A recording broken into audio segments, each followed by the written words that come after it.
আসসালামু আলাইকুম, সবাই কেমন আছেন? আমি আলহামদুলিল্লাহ ভালো আছি। আপনার ভাইয়া বাড়িতে গেছিল, বাড়ি থেকে এর আগে আমি আলু রান্না দেখিয়েছি। আর এই যে একটা ওল এনেছিল, বলেছিলাম সেই ওলটা এখন ওল দিয়ে আর মুরগির মাংস দিয়ে রান্না করব। এই জন্য আমি ওলটা কেটে নিচ্ছি। কিভাবে রান্না করব সেটা শেয়ার করার জন্য আপনাদের কাছে ভিডিওটা তুলে ধরলাম।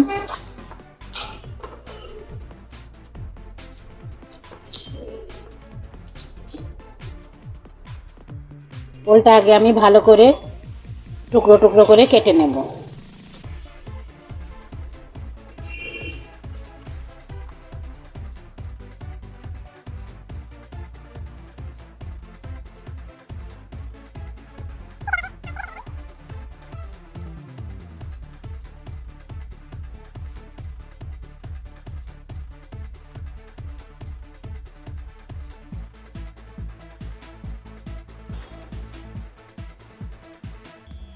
ওল ভালো করে ছুলে নিতে হয়, যেহেতু মাটির নিচে থাকে। তো এই যে এইরকম কালো কালো হয়ে যায়, আর এগুলো সেদ্ধ হতে চায় না, এই জন্য ভালো করে ছিলে নিতে হয়।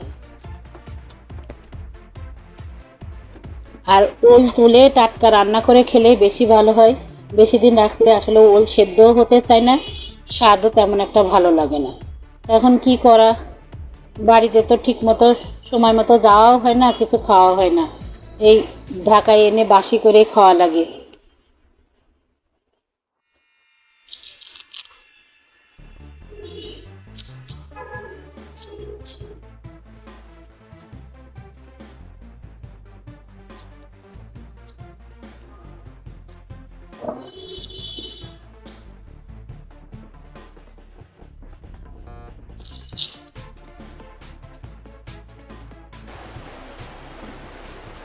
মাংসটা ভিজিয়ে দিয়েছিলাম, মাংসটা ভিজে গেছে। এখন ভালো করে পরিষ্কার করে মাংসটা ধুয়ে নেব। এখানে হাফ কেজির মতো মুরগির মাংস আছে।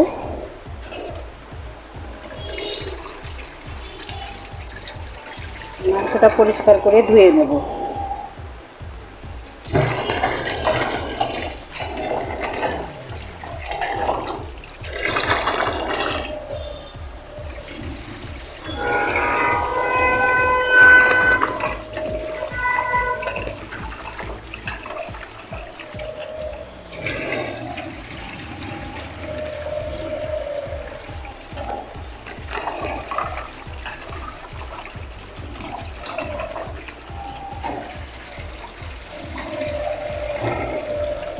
তো ভালো করে না ধুলে আমার আবার মাংস খেতে ইচ্ছা করে না, মুরগির মাংস বিশেষ করে ভালো করে না ধুলে খেতে ইচ্ছা করে না।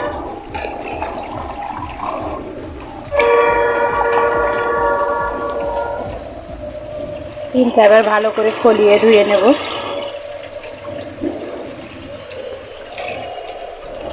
দেখেন মাংসটা পরিষ্কার মতো ধোয়া হয়ে গেছে, আর কোনো ময়লা নেই। মাংস ধোয়া শেষে আমি ওলটাও ধুয়ে নেব ভালো করে কচলিয়ে। ওলে তো অনেক মাটি থাকে, যেহেতু মাটির নিচে হয়, কাটলেও এই যে এরকম মাটি লাগে। তো ভালো করে খলিয়ে ধুয়ে নেব।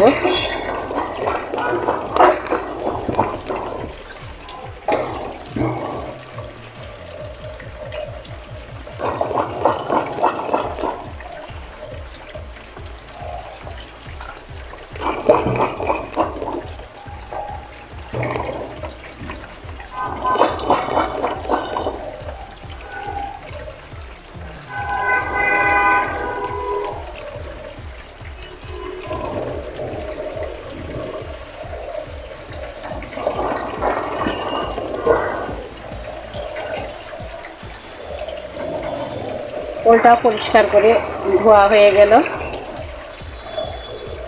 কলটা বন্ধ করে ওল আর মাংস রেখে দিয়ে তারপরে এখন এই যে মশলা বাটতে বাটতে ওল আর মাংস ধুতে গেছিলাম, মশলা বাকিটুকু বেটে নেব। এখানে আদা আদার হচ্ছে পেঁয়াজ একসাথে বেটে নিয়েছি এটা, আর এটা হচ্ছে জিরে বাটা। আর এখন বাটবো হচ্ছে শুকনো লঙ্কা আর একটু রসুন,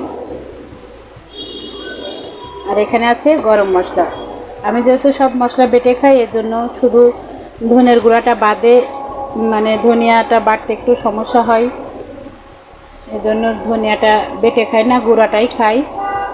এখানে একটা দোকান আছে, উনি ভালো ফ্রেশ ধনের গুঁড়া বিক্রি করে, আমি ওখান থেকে কিনে নিয়ে আসি ধনের গুঁড়াটা।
আমি সবসময় রান্নার আগে এক হাঁড়ি গরম পানি করে নিই, কারণ গরম পানি রান্নার মধ্যে দিলে তরকারি স্বাদটা দ্বিগুণ হয়। আর তরকারি দেখা যাচ্ছে কষানোর পরে যদি কাঁচা পানি দেয়, তাহলে তরকারিটা আবার কেমন সিটকি ভাব হয়ে যায়। এই জন্য আমি সবসময় এরকম করে এক হাঁড়ি গরম পানি করে নিই। পানিটা আমি পাশের চুলায় নামিয়ে এখন রান্নাটা বসিয়ে দেব। চুলাতে কড়াই দিয়ে দিচ্ছি,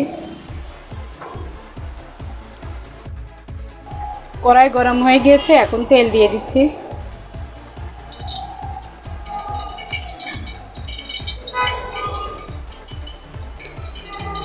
তেলটা একটু গরম হয়ে আসলে তারপরে দিয়ে দেবো এক এক করে সব মশলা।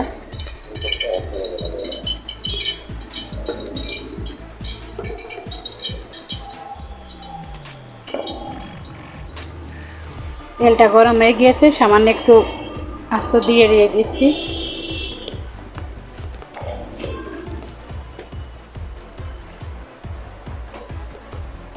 জিরাটা গরম হয়ে গেছে, এখন এই মশলাটা দিয়ে দিব, বাটা মশলা।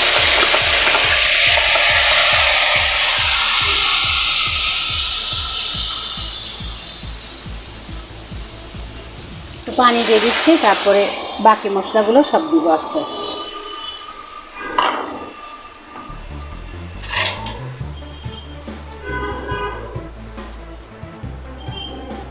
পেঁয়াজ আর আদা বাটা 1 চামচ,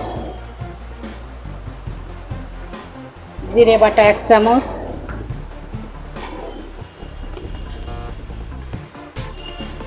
ধনের গুঁড়া 1 চামচ, সব 1 চামচ পরিমাণ দিলেই হবে। আর হলুদ হচ্ছে পরিমাণ মতো, হলুদ বেশি হলে আবার তরকারি গন্ধ করে, জন্য পরিমাণ মতো আন্দাজ মতো দিবেন।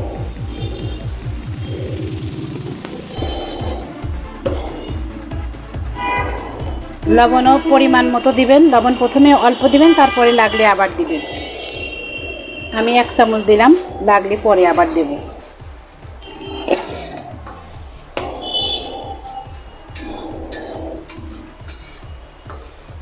এখন সব মশলাগুলো ভালো করে কষিয়ে নেব। এর মধ্যে আমি 2টা তেজপাতা ছিঁড়ে দিয়ে দিয়েছি। আর অনেকে আছে গরম মশলাটা আস্ত দেয়, আমি আস্ত দেই না, আমি বেটে দিই, এজন্য তরকারির স্বাদটাও ভালো হয়। আর নামানোর আগ দিয়ে ভাজা গরম মশলা জিরা একটু ছিটিয়ে নামিয়ে ফেলব।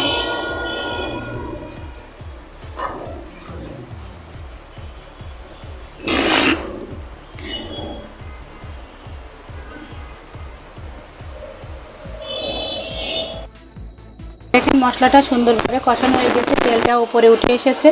এখন এর মধ্যে ওল দিয়ে দেবো। ওলটা আগে দেবো, ওলটা যখন মানে সেদ্ধ সেদ্ধ ভাব হয়ে যাবে, তখন মুরগির মাংসটা দিব।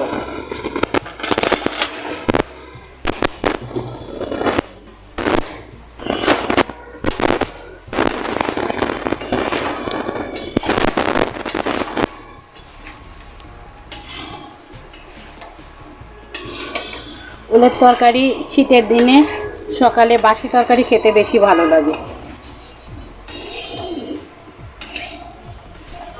আসলে মাটির নিচে যে কোনো জিনিসই হোক, মাটির নিচের জিনিস মানে ঠান্ডা খেতেই বেশি ভালো লাগে।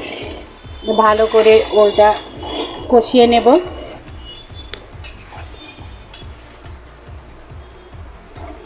আমি বাটা মশলা খাই দেখে আমার মানে মশলা তরকারি কালারটা অনেক সুন্দর আসে আর স্বাদও হয়।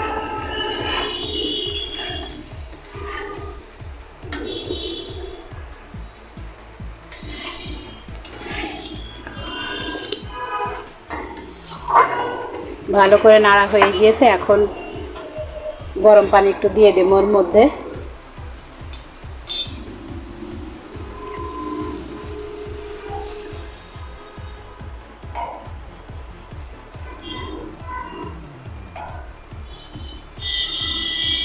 যে পানি দিচ্ছি এই পানিতে ওল কষানো হয়ে যাবে, তারপরে এর মধ্যে মাংস দিয়ে দেবো। ভালো মতো কষে গেলে একটু সেদ্ধ হয়ে আসলে তারপরে মাংস দিয়ে দেবো। গরম পানি দেওয়ার কারণটাই এই জন্য যে এই যে গরম পানিটা দিলাম দেখে মানে ওলটা ভালো তাড়াতাড়ি সেদ্ধ হবে। আর যদি এর মধ্যে ঠান্ডা পানি দিতাম তাহলে দেখা যাচ্ছে ঠান্ডা পানিটা গরম হতে হতে তরকারির মানে এটাই হয়ে যায় অন্যরকম।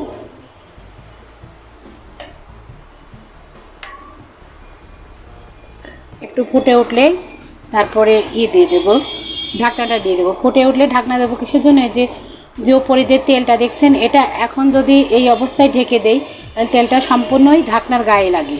আর যদি একটু ফুটে ওঠার পরে ঢাকনাটা দেওয়া যায় তাহলে এই তেলটা ঢাকনার গায়ে লাগে না, ঢাকনাটা হলদে একটা ভাব হয় না।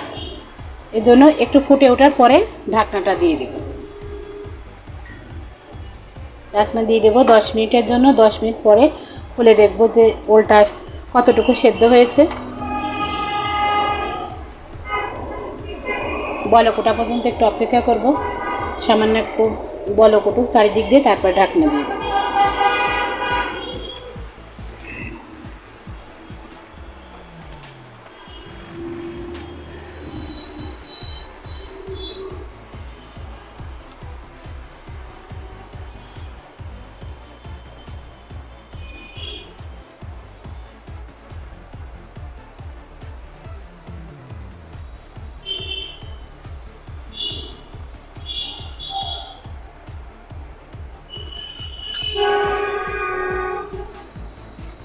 দেখেন চারিদিক দিয়ে বলক উঠতে শুরু করেছে।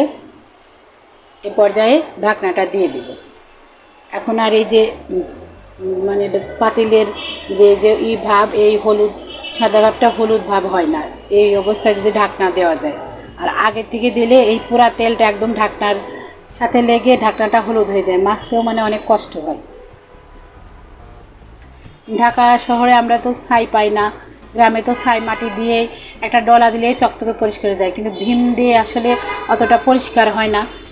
তো এই জন্য আমি এইভাবে ঢাকনা ব্যবহার করি, নোংরাও বেশি হয় না, মাছতেও তাড়াতাড়ি হয়, পরিষ্কারও বেশ ভালো হয়।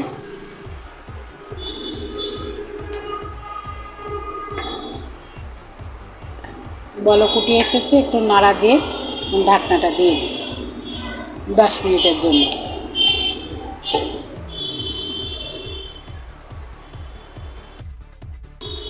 দশ মিনিট পরে দেখি ওলটা কতটুকু সেদ্ধ হয়েছে।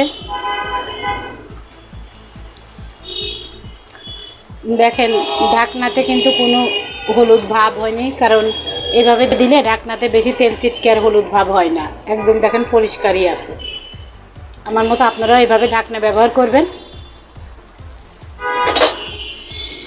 এ তো পানিটা অনেকটা টেনে এসেছে আর ওলটাও সেদ্ধ হয়ে গেছে দেখে মনে হচ্ছে।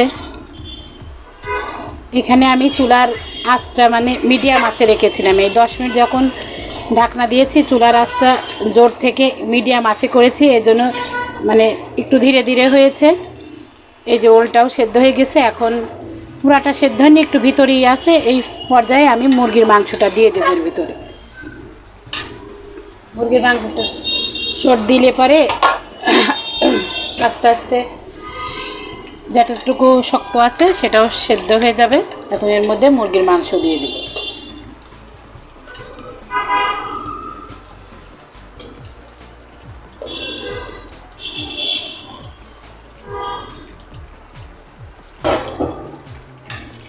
এখন চুলার আঁচটা বাড়িয়ে দিব।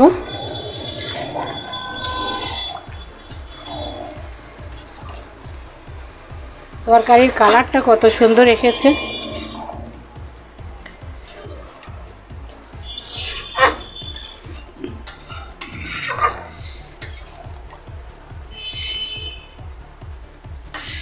চুলার আঁচ আমি আর কমাবো না, এবার ফুল হিটেই রান্না করব। মুরগির মাংস সেদ্ধ হতে বেশি দেরি লাগবে না, এজন্য আমি সামান্য একটু গরম পানি দিয়ে দিব, যাতে মুরগির মাংসটা আর বাদ বাকি ওলটা পুরাটা সেদ্ধ হয়ে যায়। 1 বাটি পরিমাণ পানি দিচ্ছি, এই পানিতেই মাংস সেদ্ধ হয়ে যাবে।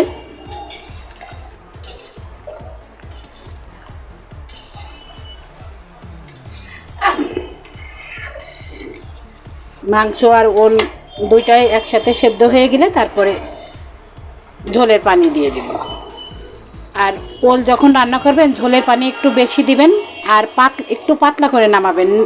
তারপরেও দেখবেন নামানোর পরে যখন মানে পানিটা টেনে যায়, ওলের এই গ্রেভিটা যেটা মানে ঝোল বললি আমরা, সেটা হচ্ছে ঘন হয়ে যায়। এজন্য নামানোর সময় একটু পাতলা করে নামাতে হয়, পরে ঠিকই টেনে যায়।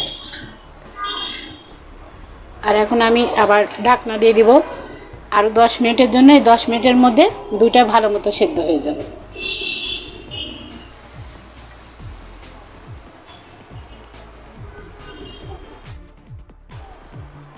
প্রায় 10 মিনিটের কাছাকাছি ঢাকনাটা দিয়েছে। এখন দেখি তরকারিটা কোন পর্যায়ে গিয়েছে। ওল তো নিচে লেগেও যেতে পারে, এই জন্য একটু আগেই ঢাকনাটা তুলছি। হ্যাঁ, বলছি না একটু নিচে লেগে যেতে পারে।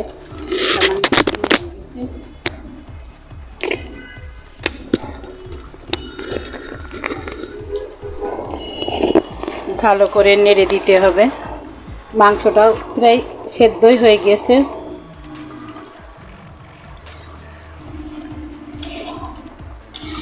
টেনশনে ছিলাম যে 2-3 দিন আগে আনা ওল আবার সেদ্ধ হয় কিনা, তো না, দেখছি যে ভালোই গলে গিয়েছে।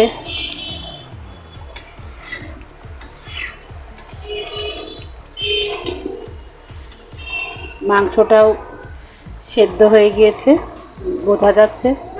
মুরগির মাংস তো এই যে দেখেন ভেঙেই গেল। মুরগির মাংস সেদ্ধ হতে বেশি সময় লাগে না, খুব তাড়াতাড়ি হয়ে যায়।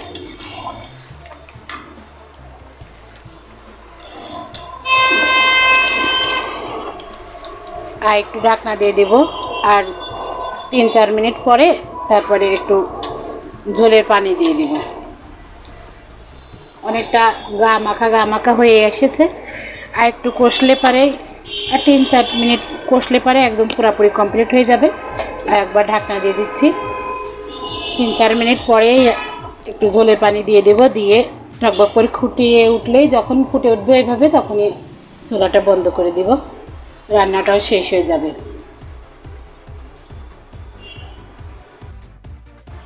প্রায় 4 মিনিট হয়ে গেছে। এখন ঢাকনাটা খুলে দেখি, এত সুন্দর একদম কষে গিয়েছে আর সব ভালো মতো একদম পারফেক্ট সেদ্ধ হয়ে গিয়েছে। এখন এ পর্যায়ে ঝোলের পানি দিয়ে দিব।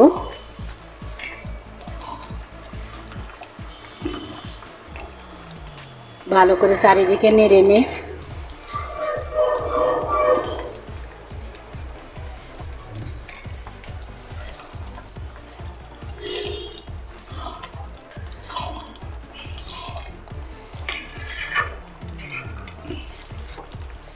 হয়ে গিয়েছে। এখন ঝোলের পানি দিয়ে দেব।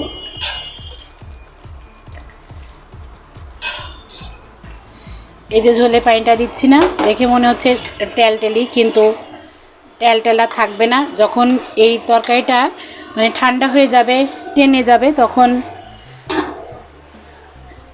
আবার সেই যেরকম কষানো ভাব দেখলেন না, ঠিক ওই রকমই হয়ে যাবে। এজন্য এই পানিটা, যে ঝোলের পানিটা আমি দিচ্ছি, এই ঝোলের পানিটা একটু পাতলা করে দিতে হবে। ওল তো পানি টেনে ঘন হয়ে যায়, আবার বেশি ঘন মানে একদম আঠা আঠা ঘন তরকারিও ওলের ভালো লাগে না, মুখ চাবাইলে কেমন যেন লাগে। তো আমি 2 বাটি মতো পানি দিয়ে একটু পাতলা করে নিয়েছি। এটা ভালো মতো ফুটে গেলে একটু ভাজা গরম মশলা আর জিরা ছিটিয়ে দিয়ে নামিয়ে ফেলব। আমি যেভাবে রান্না করলাম আপনারাও এইভাবে রান্না করবেন, দেখবেন খেতে অনেক ভালো লাগে। আমার চ্যানেলটি সবাই সাবস্ক্রাইব করবেন, কমেন্ট করবেন, শেয়ার করবেন। আপনারা যেভাবে রান্না করেন আমাকে বলবেন, আমি ওইভাবে রান্না করে খাওয়ার চেষ্টা করব। কারণ এক এক অঞ্চলে এক এক রকম রান্না করে খাই। আমাদের কুষ্টিয়া, চুয়াডাঙ্গা, তারপরে পাবনা, এদিকার মানুষ ঝিনেদা, এদিকার মানুষ আসলে এইভাবেই খায়, আলমডাঙ্গা। তো আমিও এইভাবেই রান্না শিখেছি, আমার মাদের করতে দেখেছি, চাচিদের করতে দেখেছি, শাশুড়ি, চাচি শাশুড়ি মানে পাড়া প্রতিবেশীর অনেকেই দেখেছি এইভাবে রান্না করতে। আমিও এইভাবেই রান্না করলাম। তো এর আগেও করেছি, অনেক মজা হয়। আপনারা এভাবে রান্না করে খাবেন। ধন্যবাদ এতক্ষণ সাথে থাকার জন্য।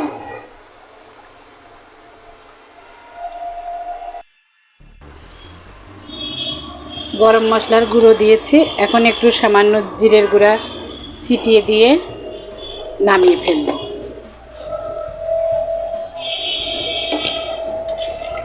ভালো করে নেড়ে নামিয়ে ফেলব।